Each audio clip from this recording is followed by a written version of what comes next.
कोई दिक्कत नहीं, मिल गया स्वीकार है। पड़े रहते हैं ऐसे।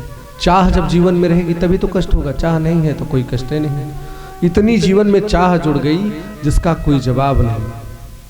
महाराज जी कहा करते हैं, चाह आनों से आनों में आने लगी, चाह आनों से रुपया बनाने लगी, चाह रुपयों से नोट गुनाने लगी, चाह नोटों से कोठी चुनाने लगी, चाह कोठी में मोटर मंगाने लगी, चाह मोटर से होटल में जाने लगी, चाह होटल में बोतल खुलाने लगी, चाह पाली जिन्होंने वो पीले हुए, चाह छोड़ी जिन्होंने रसीले हुए, चाह जी से लगी जी जरा हो गया, चाह हरि से लगी जी हरा हो गया। हमें उनकी हरदम चाह है, अगर वो चाहे तो फिर क्या चाह है। अगर भगवान ही चाह ले तो मैं फिर किस चीज की चाह है। जीवन में कामना रहेगी तो कष्ट होगा। कामना इसलिए होती है, जैसे कामना, प्रभु मेरे पास 4 व्हीलर नहीं है, हो जाती तो अब मैं कुछ कार्य करता। ईश्वर ने 4 व्हीलर दे दिया, 4 व्हीलर आ गई, लेकिन फिर दूसरा कामनाओं का कांटा हृदय में आ गया। महाराज 4 व्हीलर तो हो गई, लेकिन अब ये चीज नहीं है। एक के बाद एक कामनाओं का कांटा हृदय में चुभता जाता है और माया मोह के कीचड़ में इतना व्यक्ति लिपट जाता है कि अंत समय में जब प्राण त्याग करता है ना, वो परिस्थिति बन जाती है उस व्यक्ति की कि ना वो किसी से कुछ कह सकता है, ना कुछ वो बता सकता है, सिर्फ और सिर्फ 1000 बिच्छुओं के इतना डंक मारने का कष्ट सहता है। और यही चीज संत को नहीं होता। संत लोग बड़े आसानी से, कब मरी हो कब भेटी हो पूर्ण ब्रह्मानंद, तो कहता अभी हम मर जाए। वो सोचते हैं कि हम अभी मर जाए। कब मरी हो कब भेटी हो, कितनी जल्दी मैं मर जाऊं और कितनी जल्दी परमात्मा से मिल लो, पूर्ण ब्रह्मानंद। अभी जब मैं उनकी छवि को गान कर रहा हूं, ध्यान कर रहा हूं, और मरने के बाद ही छवि मुझे प्रत्यक्ष मिलेगी। संत ये कहते हैं, उनके जीवन में चाह नहीं होती।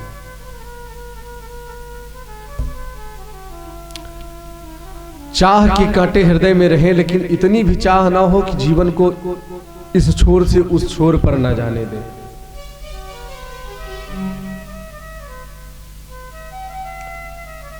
भरत जी महाराज जैसे जमीन में लेटे रहते, कुछ लाकर कोई दे देता तो खा लेते, नहीं तो ऐसे पड़े रहते।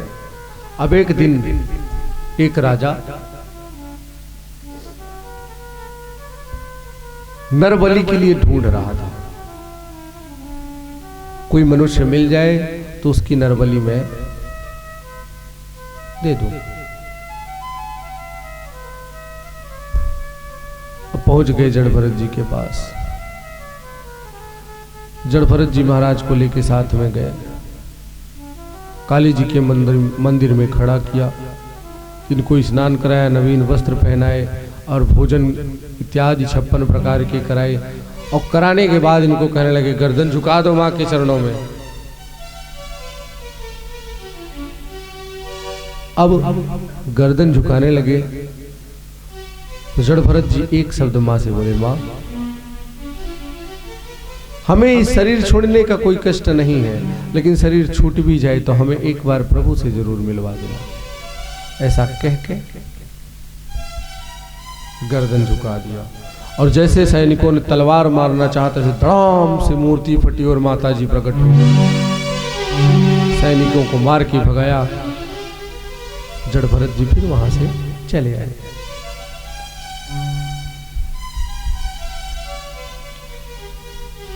अब एक दिन की बात,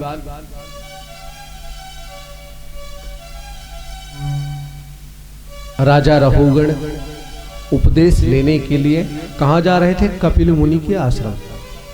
तो इनके पालकी का एक कहार जो है वो बीमार हो गया। तो कहने लगे, कोई यहीं से मिल जाए तो पकड़ लाओ, पकड़ लाओ, उसी को लगा दो, लेके चलो, और क्या। फिर मिल गए, जड़ भरत जी लेके आए, पालकी में लगाया। तो जड़ भरत जी के चलने के तरीके अलग थे। ये चींटियों को भी बचाकर चलते थे कि मुझसे इतना अपराध ना हो। कोई चींटी भी, चींटी छोटा होता है लेकिन फिर भी जीव तो वही है। हाथी बड़ा होता है लेकिन जीव तो वही है। सबके अंदर परमात्मा समान रूप से व्याप्त है, तो किसी का मेरी वजह से अपराध ना हो।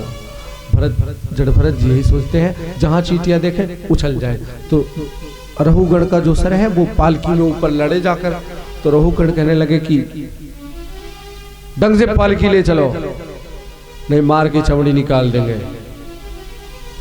तो जो 3 पहले से थे वो कहते हैं महाराज हम लोग तो ढंग से चल रहे हैं, ये जो नया आया है ना ये कमजोर है, क्योंकि जड़ भरत जी हट्टे कट्टे थे तो व्यंग कर रहे हैं, ये कमजोर है, ये नहीं चल पाता। महाराज क्या किया जाए? फिर चींटी आ जाए, फिर ऐसे उतर के आए और जड़ भरत जी को निकाला मारने के लिए। तो ढंग से चलना भी नहीं जानता। जड़ भरत जी अभी तक तो एक शब्द नहीं बोले थे, लेकिन अब बोले, राजन मार, तू मुझे नहीं मारेगा, जो भी मारेगा इस शरीर को मारेगा।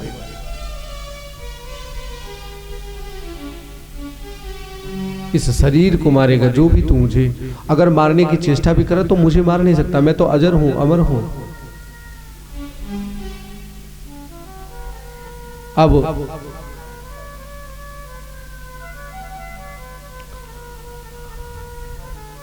अब जड़ भरत जी को देखा उन्होंने तो कहने लगे, महाराज आप अगर यदि कहीं इंद्र हो तो मुझे कोई डर नहीं, आप कोई महान विभूति हो कोई डर नहीं, कहीं आप ब्राह्मण तो नहीं हो?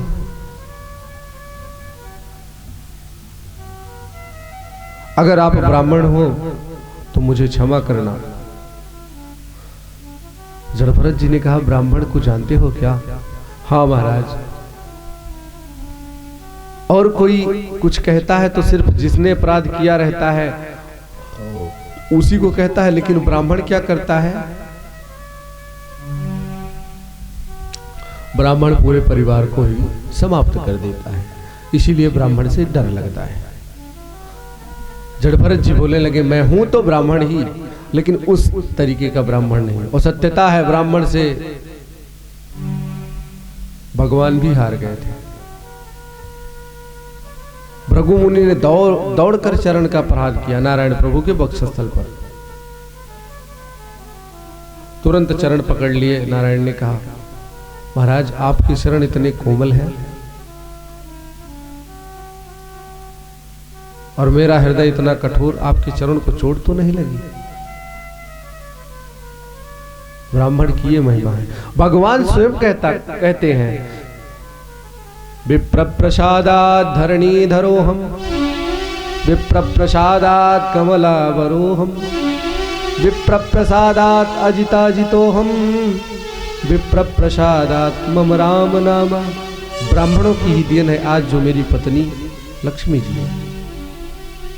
ब्राह्मणों की देन है जो मैं बड़ा से बड़ा युद्ध जीत लेता हूं, और ब्राह्मणों की ही देन है जो आज मेरा नाम राम है।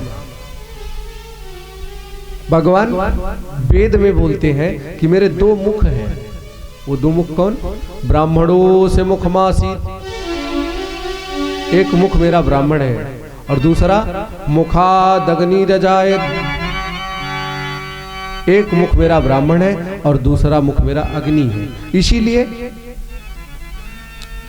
पहले अग्नि में स्वाहा किया जाता है, फिर ब्राह्मणों को बुलाकर भोजन कराएंगे। तो ब्राह्मण भी एक वर्ड बोलते, आहा, पेट पे हाथ मार के। इसीलिए ब्राह्मण को भोजन कराते हैं लोग। ब्राह्मण भगवान का मुख बताया जाता है। और यही नहीं, ब्राह्मण मुख है तो क्षत्रिय क्या है? बाहुराजन्या कृता, ये जो मेरे हाथ है क्षत्रिय है। ऊरो तद जद वैश्या, उदर जो है ये मेरे वैश्य है। पदभ्यांगों शूद्रो अजायत, चरण जो है ये मेरे शूद्र हैं। ये परमात्मा का कहना है। आज जड़ भरत जी महाराज कहते हैं, मैं उस तरीके का ब्राह्मण नहीं हूं श्राप देने वाला। जो उपदेश देने के लिए जा रहे थे, जो उपदेश लेने के लिए जा रहे थे कपिल मुनि महाराज के आश्रम पर, आज वही चीज जड़ भरत जी ने इनको सुना दिया, इनको वैराग्य हो गया। उसी दिन से राजा रघुगण अपने घर नहीं गए, वहीं पर रह के प्रभु की भक्ति की और समय आने पर प्रभु के दिव्य लोक को प्राप्त हुए। महाराज जड़ भरत कुटकांचल वन में जाकर बांस के घर्षण से आग लगने से शरीर का परित्याग किए और दोबारा जन्म पाए। तो प्रभु के दोबारा जन्म नहीं, क्षमा करें, दोबारा जन्म ही नहीं मिला, चले गए प्रभु के दरबार में। बोले जड़ भरत महाराज की जय। कथा का विस्तार रूप करते हुए आगे की कथाओं में नरकों का वर्णन करते हैं। सुखदेव जी कहते हैं, परीक्षित, जो जैसा कर्म करता है उसके लिए प्रभु ने नरकों का भी निर्माण कर रखा है। नरकों का भी निर्माण कर रखा है। पृथ्वी से 99 योजन नीचे संयमनीपुरी, तामिस, आंध्र तामिस, रौरव, महारौरव, सुकरमुख, ऐसे करके 28 नरक है। जो जैसा कर्म करता है उसको उसी नरक में डाल दिया जाता है। आए हुए अतिथि को, अतिथि माने अच्छा क्या होता है, जिसकी आने की तिथि पता ना हो, अतिथि, और बिना बताए घर आ जाए, वही अतिथि है। और उसको जो हे दृष्टि से देखता है, बिना बुलाए, यार मैंने इनको कहा भी नहीं था, आ गए हैं, हे दृष्टि से देखने वाला वो तामिस नरक को जाता है, जहाँ की जमीन तांबे के समान होती है। और उस दिन में मैंने बताया था, लोग सोचते हैं कि शरीर तो यहीं रह जाता है, तो वहां कौन सी शरीर जाती है? तो जो स्वप्न में शरीर मिलती है उसको सूक्ष्म शरीर कहते हैं। आप स्वप्न देखते होंगे तो देखते होंगे कि हाथी दौड़ाया है बड़ी तेज से, मैं भाग नहीं पा रहा हूं, मुझे मार डाल रहा है, तो वो शरीर सत्य भाषण होती है कि नहीं? अचानक से जब नींद खुलती तो अरे राम राम, मैं तो हूं यार यहाँ बिस्तर पे, ऐसा होता है ना। वही शरीर है भगवान के यहाँ दंड पाती है, नरकों में दंड पाती है। और इस शरीर में आप हो इस समय वर्तमान में, ये जब जीव निकलता है तो तुरंत उसी शरीर में प्रविष्ट होता है। नरकों का वर्णन किया, कहने लगे महाराज, सुखदेव जी से परीक्षित जी ने कहा, महाराज ये तो नरकों का वर्णन किया आपने, मेरे रोए रोमांचित हो गए, बड़ा डर लगता है। सुखदेव जी ने कहा, परीक्षित, नरक भी परमात्मा ने बनाए हैं, तो इसीलिए बनाए हैं। किस लिए? कि कपड़ा गंदा नहीं होगा तो धोया नहीं जाएगा। नरक जान लीजिए एक प्रकार से साबुन है। गंदा कपड़ा लेकर जाते हैं वहां और धुलाकर वापस फिर संसार में चले आते हैं। और बार बार दाग एक जगह पर लगता जाएगा तो धोने से भी नहीं साफ होता। बड़ा सुंदर निर्गुण किसी ने गाया है, अरे बैठल रोवेली गुजरिया हो, चुनरिया में दाग लग गइल है। बैठल रोवेली गुजरिया हो, चुनरिया में दाग लग गइल। हाँ, कैसे जाइब पियवा के नगरिया हो, हाँ, कैसे जाइब पियवा की नगरिया हो, कैसे जाइब पियवा के नगरिया हो, कैसे पियवा की नगरिया हो, चुनरिया में दाग लग गए। बैठल रोवे ली गुजरिया हो, चुनरिया में दाग लग गए। बैठल रोवे ली गुजरिया हो, चुनरिया में दाग लग गए। हरि बोल, क्या बात है।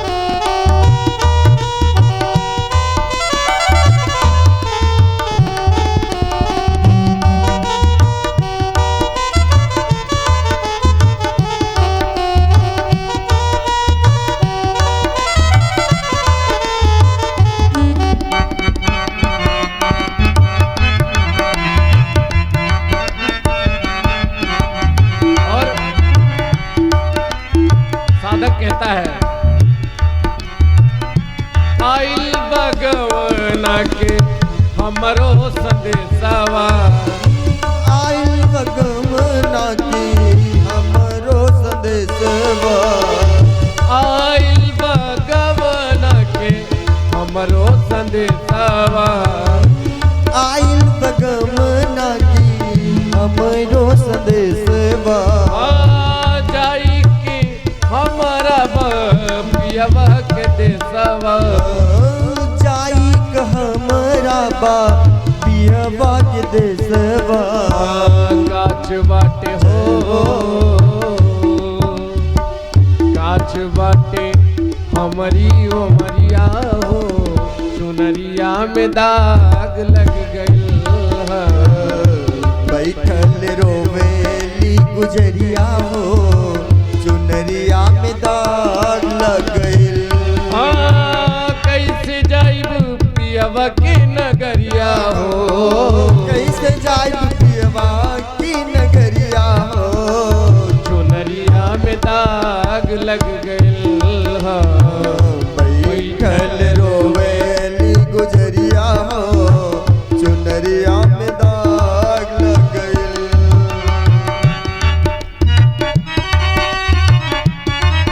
क्या बात है?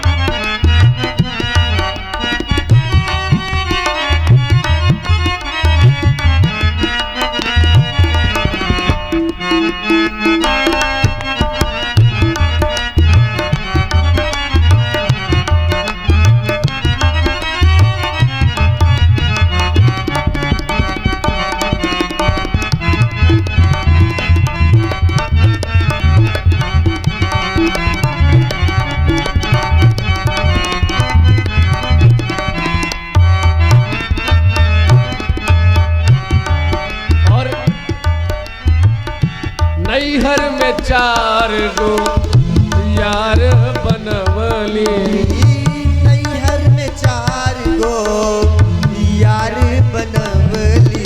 ये 4 यार कौन? काम क्रोध मद लोभ नाथ नरक के पंथ। नैहर में 4 गो यार बनवली, नैहर में 4 गो यार बनवली। दिन रात इन्हीं से नैना लड़वली, दिन रात इन्हीं से नैना लड़वली। दिन रात इन्हीं से नैना लड़वली, दिन रात इन्हीं से नैना लड़वली। इनके सुतौनी हाथ से जरिया हो, इनके सुतौनी हाथ से जरिया हो, चुनरिया में दाग लग गई। बैठल रोवेली गुजरिया हो, चुनरिया में दाग लग गई। कैसे जाइब पियवा के नगरिया हो, कैसे जाइब पियवा की नगरिया हो, चुनरिया में दाग लग गई। बैठल रोवेली गुजरिया हो, चुनरिया में दाग लग गई। हरि बोल।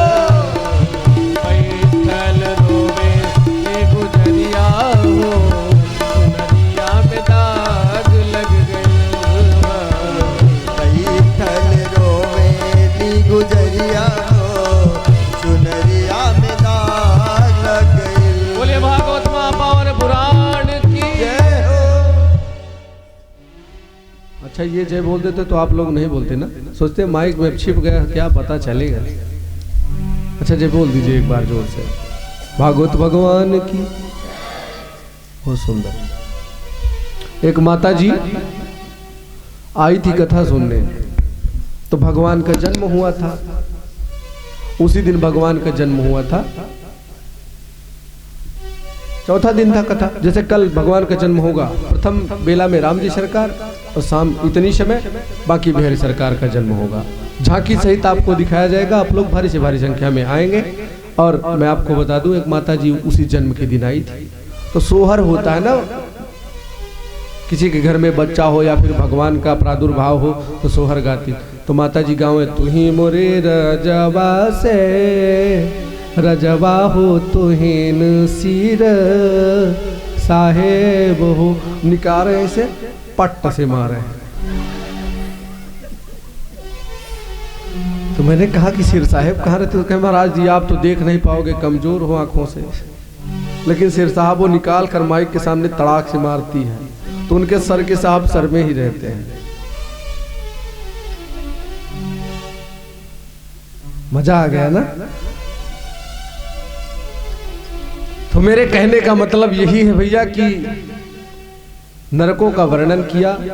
नरकों के वर्णन के बाद अगर आगे की कथा मैं सुनाऊं तो 2 घंटे लगेंगे, इसीलिए आप लोग कल भारी से भारी संख्या में आइए और प्रभु के जन्म का आनंद लीजिए। अपनी तरफ से सेवा जो भी हो सक रही है प्रभु के चरणों में निवेदित है।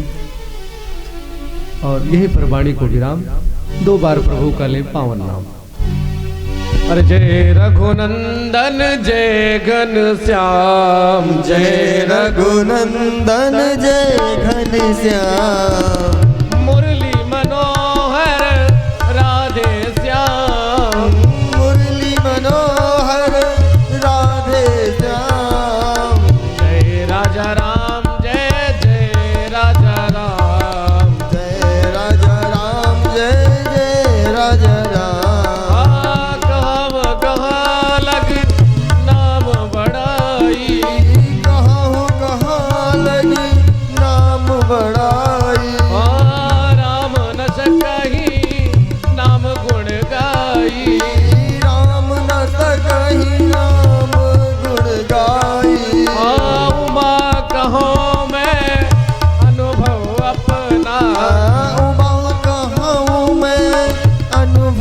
अपना